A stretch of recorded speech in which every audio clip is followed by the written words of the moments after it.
समझते हैं कि जो भारतीय संविधान है वो इतना विस्तृत क्यों है। तो शुरुआत करते हैं। तो इसमें जो पहला पॉइंट है वो ये है कि जो भारतीय संविधान निर्माताओं ने भारत के जो भी पुराने अधिनियम थे, ठीक है ना, उनका अध्ययन किया। इसके अलावा विश्व के बहुत सारे संविधानों का अध्ययन किया और जहाँ जहाँ उन्हें अच्छी बातें मिली उसको कहाँ पर भारतीय संविधान में शामिल कर लिया था। इस वजह से थोड़ा ये बड़ा हो गया। इसका एक उदाहरण ये है कि जो प्रशासनिक विवरण है हमारे संविधान में वो लिया गया है कहाँ से, भारत सरकार अधिनियम 1935 में, ठीक है ना। और ये बहुत ही एक विस्तृत अधिनियम था। कौन सा? भारत सरकार अधिनियम 1935। जब इसको ग्रहण किया गया ना तो वो सारे के सारे प्रावधान भारतीय संविधान में शामिल कर लिए गए। तो इस वजह से ये काफ़ी बड़ा हो गया, ठीक है। क्योंकि जब देखा संविधान निर्माताओं ने कि यहाँ जो भी प्रशासनिक विवरण दिया गया है इस अधिनियम में वो आज़ादी के बाद भी ठीक ही रहेगा, तो उसको एज इट इज़ शामिल कर लिया है। इसके अलावा दूसरा रीज़न क्या है कि भारत से संबंधित विशिष्ट मुद्दों के लिए काफ़ी प्रावधान निर्मित करने थे। जैसे भारत में बहुत सारी विविधता है, बहुत असमानताएं हैं, जातीय असमानताएं हैं, अलग अलग धर्म के लोग रहते हैं, ठीक है ना, जनजातियां रहती हैं। तो अलग अलग मुद्दे हैं, तो इनको संबोधित करना था हर एक मुद्दे को, ठीक है, जिससे कि नेताओं की है ना इच्छा के अनुसार कुछ काम ना बचे, हर चीज़ संविधान में बता दी जाए, ठीक है।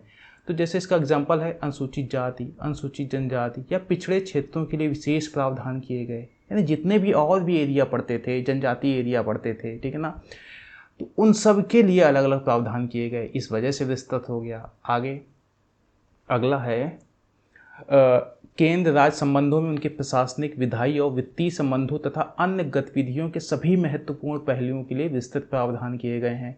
यानी कि ये सोचा गया कहीं ऐसा ना हो कि अभी संघीय व्यवस्था बनाई जा रही है लेकिन बाद में संघर्ष ना होने लगे केंद्र और राज्य में। और भारत एक नया कहते हैं ना जन्म हुआ एक लोकतंत्र है। साथ में यहाँ की उस वक्त की जो आम जनता थी वो काफ़ी अशिक्षित थी।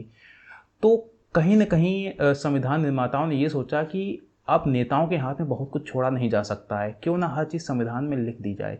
तो जो केंद्र राज्य संबंधों के बारे में भी बहुत ही डिटेल में लिखा है। उनके प्रशासनिक संबंध कैसे होने चाहिए, विधायी संबंध कैसे होने चाहिए, वित्तीय संबंध कैसे होने चाहिए, और सारे प्रावधान किए गए। इस वजह से विस्तृत हो गया, ठीक है। इसके अलावा जैसे अमेरिका में क्या है कि एक केंद्र के लिए संविधान है, यानी यूएसए के लिए, साथ में जो अलग अलग राज्य हैं ना उनके लिए भी संविधान है अलग अलग। हर राज्य का अलग संविधान है। लेकिन भारत में ऐसा नहीं है कि उत्तर प्रदेश का अलग संविधान है और दिल्ली का अलग है, नहीं है। यानी कि भारतीय संविधान में ही राज्यों के लिए भी प्रावधान सारे शामिल कर लिए गए हैं। इसके अलावा राज्यों में प्रशासन कैसे चलाया जाएगा वो भी प्रावधान सब डिटेल में लिख दिए गए हैं। इस वजह से काफ़ी बड़ा हो गया है।